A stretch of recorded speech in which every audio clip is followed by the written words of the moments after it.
Today we are going over Shizuku Hozumi Explained, so let's get on with the video. You should know by now what I do if you have seen the other videos of Magical Girls Explained.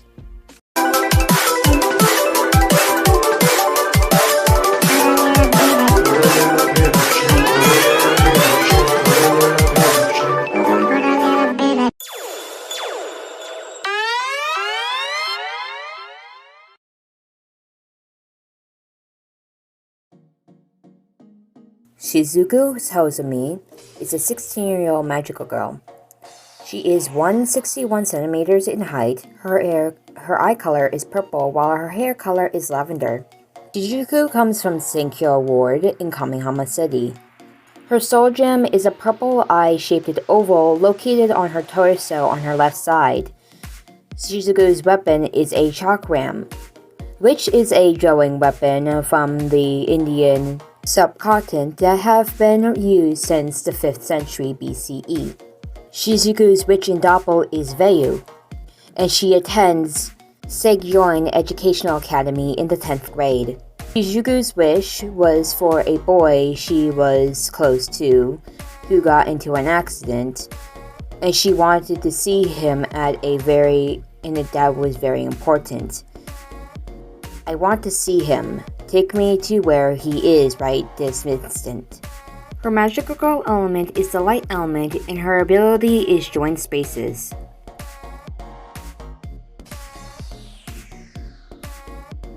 A magical girl who wanders about trying to find a place where she belongs, unable to figure out what she likes, what she hopes to be, or even her own identity.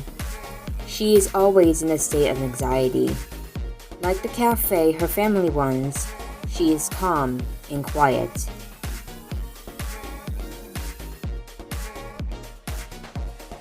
The doppel of Futin, its form is a Devata of wind. The master of this emotion is disappointed in her doppel's ability, which, much like herself, ultimately couldn't cross the sea, no matter how fast she sprints about. This doppel can swiftly reduce anything its feet touch in the arid, winded state. But if it stays still, its too will sink into the desert, the ground it proceeds. Thus, it's forced to constantly run around. It always runs around as fast as the wind as a result, but is unable to fly. When this doppel appears, its master also sprints off along with it, but the weathered footprints left in their wake apparently make it very easy to track them down.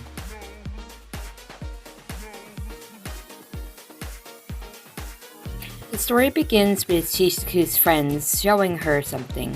Shizuku narrates that no one bullies her and she has a good life. However, when she hangs out with her friends, she feels like she's not herself. For reasons she can't understand, she's disguised when they say her name. She doesn't have an issue with her friends or family, but she feels unsteadied.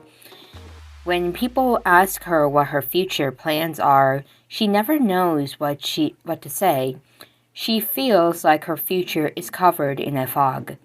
However, there's one thing that makes Shizuku feel like herself. When she returns home that day, she finds waiting for her Futin no Oni-san, or Funi for short.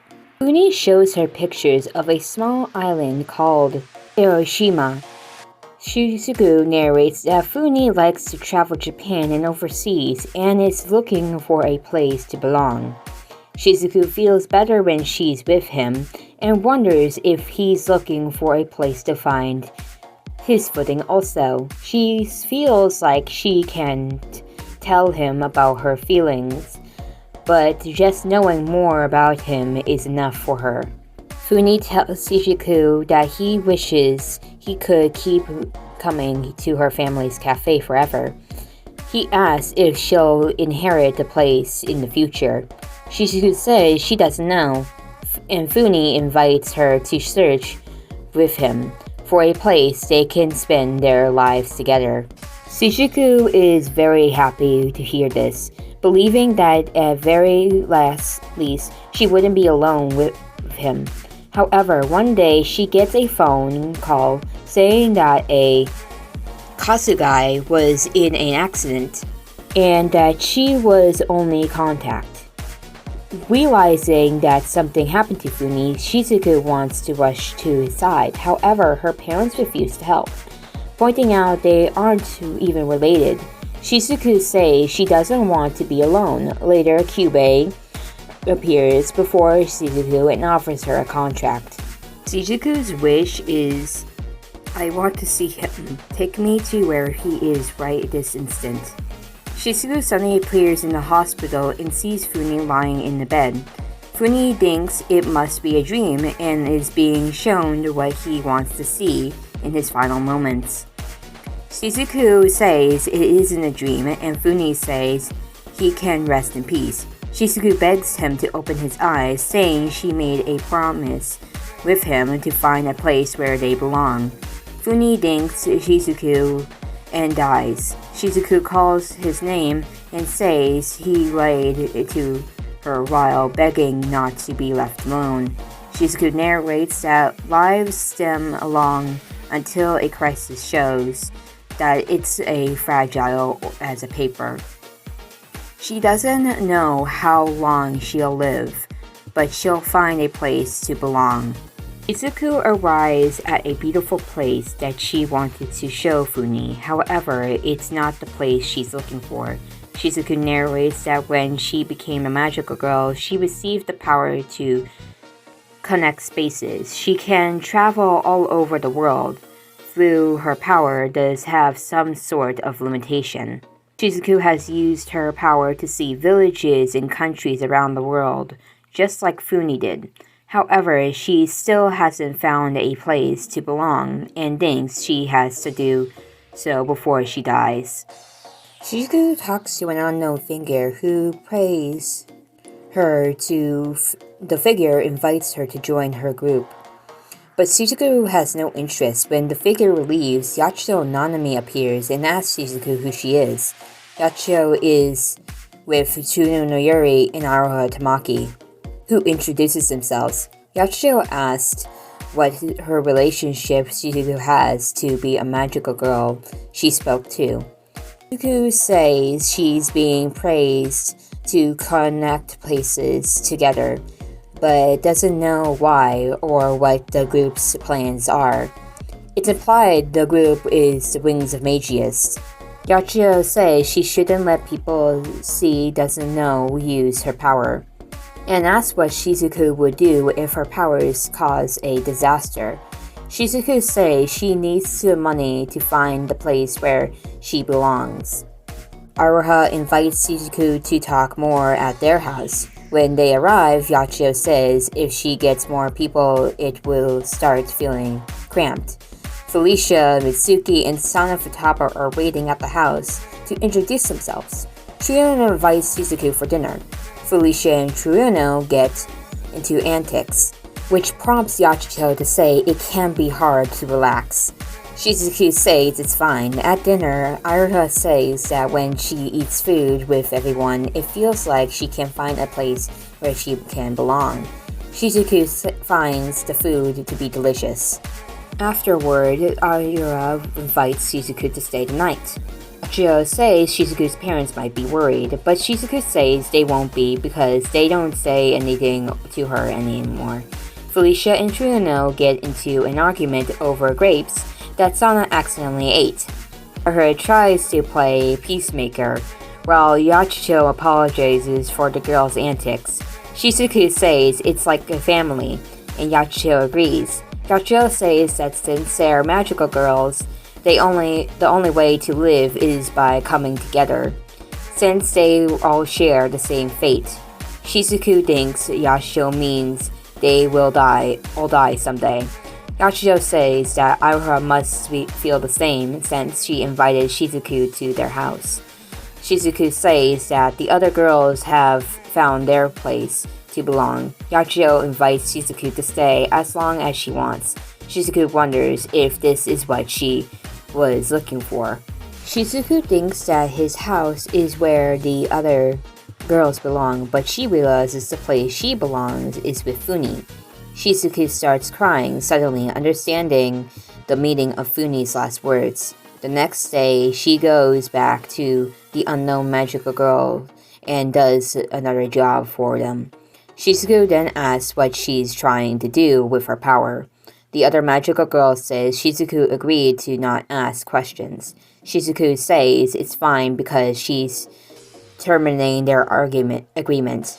She wonders if she can stay at Yachijo's house and returns there. When she arrives, Shizuku finds the house is empty. She looks around at the place each girl has, the toothbrushes next to the bathroom sink, and a picture on the top of the cabinet.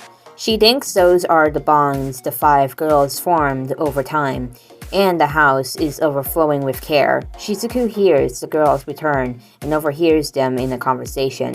Shizuku realizes that the place where they belong isn't her own, and she feels like if she increases the number of one, it will make the house cramped. She quietly bids the girls goodbye and departs unseen. It turns out Yachijo got a cake for Shizuku and the girls were going to hold a welcome party. The girls prepare and wait for Shizuku to arrive at the house, but she doesn't come. Yachijo feels that Shizuku is in constant danger, as if she'll disappear if you take her eyes off of her. She then announces that Shizuku might not be coming back. She admits she should have seen it coming. Shizuku returns to the unknown magical girl and asks for another assignment.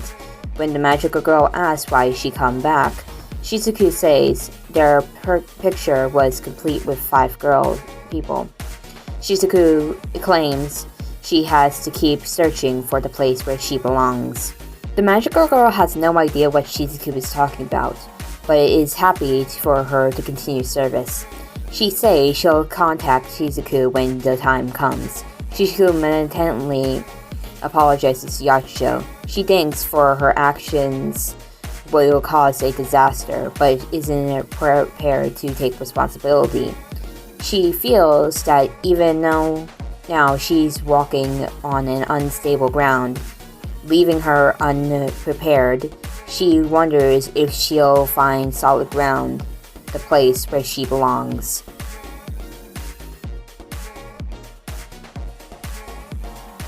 Shizuku does possess the ability to teleport and to some degree can determine the location she can go to as long as it isn't too far from the place she was first located before teleporting.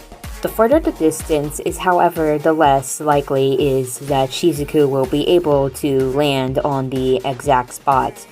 Her teleportation seems to also be utilized through the form of portals, as she can link 2 areas together between them if she wishes to, allowing her erase of excess. These portals can also be used by other magical girls and humans, as the portals will utilized by the Wings of Magius at one point in time. Shizuku can also use her teleportation ability within combat to confuse her enemy or to avoid attacks coming at her, as she can attack enemies with her chakrams from multiple angles in a short span of time by using this ability. Her chakrams also can be droned on her own to attack enemies at a further distance, though this is always unreliable.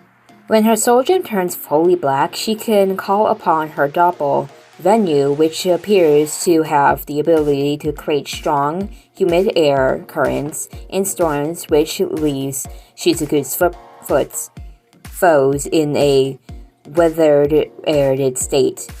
The doppel can also have a very high speed once it gets itself going, allowing Shizuku to escape from danger if necessary, but ultimately she doesn't find it's reliable either, because it's also always very agile and can easily carry her off if she doesn't control it well enough.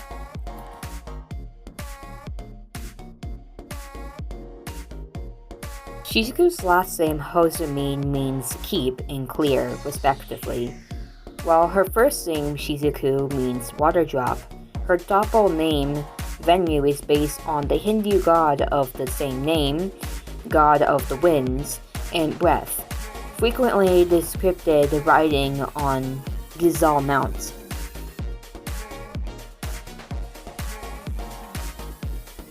Fact 1. Her illustrator is Takagi Koshi.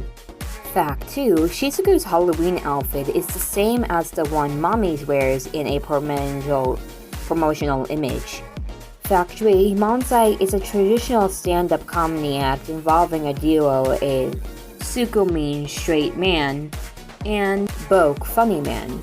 They tell jokes that involve misunderstandings, puns, and other odd gags that you often see Daka draw out. Fact 4. Her doppel's nature, Frunin, means vagabond. This phrase is made famous by Tor Sandafutin, or the Vagabond Toran, the protagonist of Japanese comedy film series Otogoro Wasayo. The Toan is his name means tiger, and he travels from place to place with only his small traveling suitcase. The design of the doppel may be a reference to it. Shizuku Hozumi's VA is Ayaka Naase, who you may know for voicing Osamu in Erased, Yoshino Kaharu in Sakura Quest, young Kasuma Soma in Fruits Basket's remake, Mary Reed in Fena Pirate Princess, and also for dubbing, because I wanted to add this because it's Owl House, Ayaka Naase voices Willow Park in the Japanese dub. Now that is the end of Shizuku Hozumi's information. Now we will be doing Akira Shinobu. See you next time.